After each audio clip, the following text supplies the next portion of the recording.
4. Sahabat perempuan. Laki-laki bodoh ialah dia yang membodohkan dan mendogma perempuan sebagai objek, kata Rumi. Perempuan menjaga laki-laki. Jiwa perempuan, feminin, dalam kosmologi Islam dipandang sebagai kekuatan sejati alam dan fondasinya diletakkan pada manusia dengan jenis kelamin perempuan. Dengan demikian, potensialitas perempuan adalah jiwa yang memiliki sifat kasih sayang dan cinta. Ketertarikan laki-laki pada perempuan karena mereka membutuhkan kasih sayang dan cinta Tuhan melalui diri perempuan. Oleh karena rumah cinta itu ada pada perempuan, maka rumah itu dalam kosmologi Islam dijaga dalam ikatan suci pernikahan, sehingga pertemuan dalam rumah cinta itu diikat dalam jalinan keluarga yang akan mengkondisikan tercapainya 3 sifat utama dari pancaran hati perempuan yang dicapai oleh istri maupun suami, yaitu sakinah, tenang, mawaddah, cinta, dan rohmah, kasih sayang. Perempuan adalah kader penggerak yang aktif karena mereka memiliki dorongan dari dalam dirinya, yaitu cinta dan kasih sayang. Oleh karena itu, laki-laki sebagai suami diberi tugas mengelola, menjaga, dan merawat itu. Qawwam atau kepemimpinan dalam rumah tangga. Tanggung jawab laki-laki menjaga rumah cinta itu, tanggung jawab perempuan memancarkan cinta dari dalam rumah jiwanya, hati.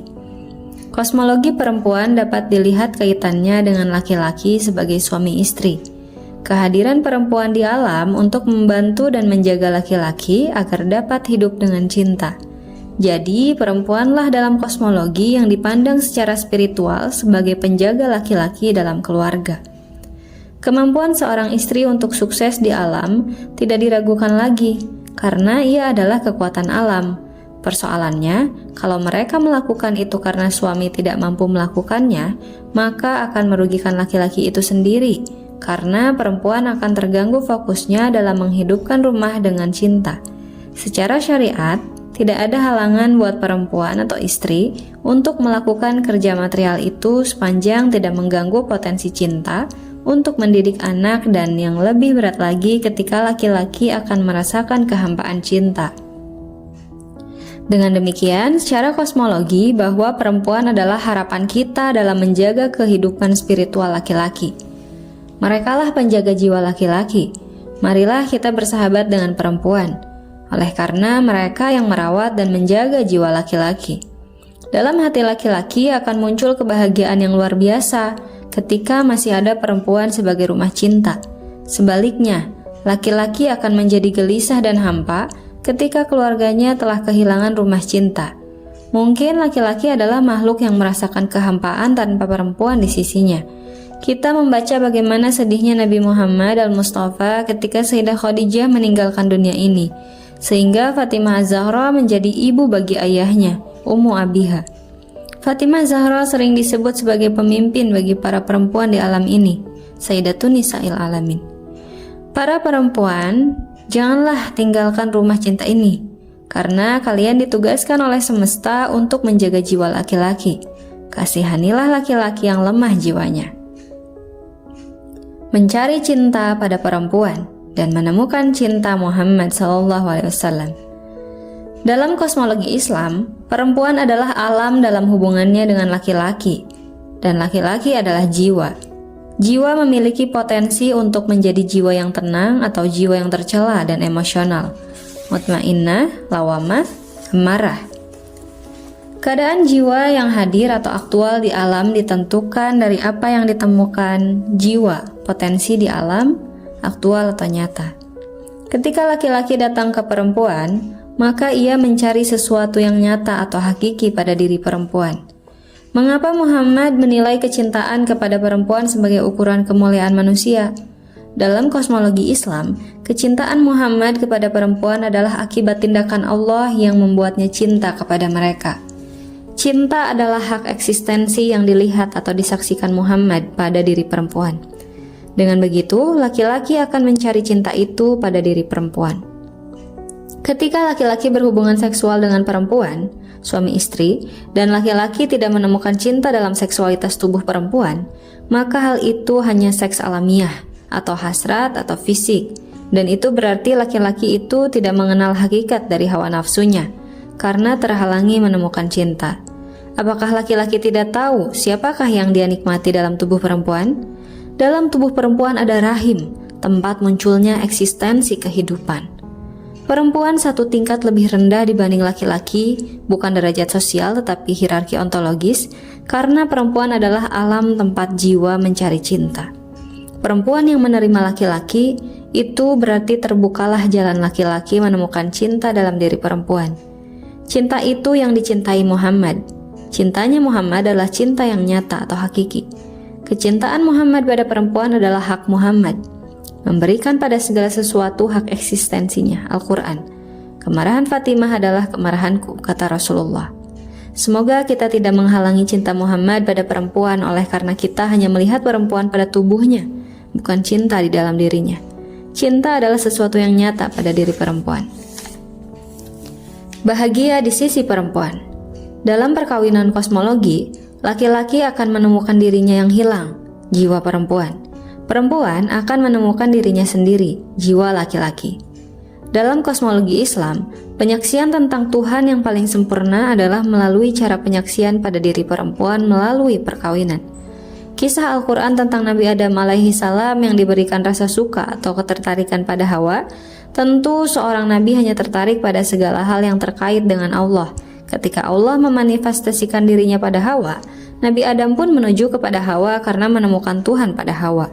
Dengan demikian, ketertarikan Adam pada Hawa karena manifestasi cinta dan kasih sayangnya dalam diri Hawa.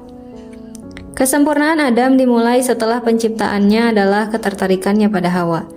Dari sinilah perjalanan kesempurnaan untuk kembali pada Tuhan setelah Adam diperjalankan dari surga menuju dunia ini melalui penyaksian Tuhan pada diri Hawa, melalui rasa suka. Nabi Adam adalah seorang nabi yang suci, utusan pertama Allah, surga yang diidamkan oleh manusia tetapi Adam justru meninggalkannya. Nabi Adam sebagai nabi yang suci, bebas dari dosa. Kalau berdosa tentu bukan nabi tetapi manusia biasa. Malah meninggalkan surga menuju kepada Siti Hawa. Tentu ada sesuatu yang lebih menarik dan memiliki makna yang lebih tinggi pada diri perempuan suci Siti Hawa alaihissalam yang lebih tinggi dari sekadar surga yang didiami Nabi Adam. Adam meninggalkan surga menuju Siti Hawa yang bermanifestasi di alam ini. Apakah Siti Hawa telah membawa surga itu ke alam? Bisa kita bayangkan, pilihan Adam jatuh kepada perempuan suci Hawa alaihissalam dengan konsekuensi meninggalkan surga. Tentu seorang nabi bergerak atas titah ilahi. Mungkin sebuah imajinasi kosmik yang menarik ketika dihadapkan dengan pilihan surga di akhirat atau memilih perempuan suci di alam ini, yaitu sebuah surga yang ada pada diri perempuan suci. Mungkinkah kita mendapatkan surga di akhirat kelak tanpa melalui manifestasi surga yang ada pada diri perempuan di alam ini? Mungkin ada baiknya kita menemukan surga itu di alam ini melalui jalan perempuan suci, Sayyidatun Nisa'il Alamin, yang dijadikan teladan bagi perempuan dan laki-laki di alam ini. Mungkin kenikmatan yang didapatkan Nabi Adam di surga tidak menjadi dasar kesempurnaan tanpa kebahagiaan hidup bersama Hawa di alam ini sebagai khalifah. Kebahagiaan manusia itu tampaknya adalah kebahagiaan yang bersumber dari diri perempuan yang ada di sisinya dan hidup bersama sebagai pasangan dari diri yang satu. Semua pusat kesukaan manusia telah dialirkan pada diri perempuan melalui rahimnya, yaitu yang ada pada rahim perempuan yang melahirkan kita. Dialah yang menciptakan kamu dari diri yang satu dan daripadanya dia menciptakan istrinya agar dia merasa senang kepadanya. Quran Surat 7 ayat 189. Ayat ini menyebutkan dijadikannya Hawa sebagai istri Adam melalui diciptakannya rasa suka pada diri Adam. Mencintai perempuan di sisi manusia adalah sumber kebahagiaan.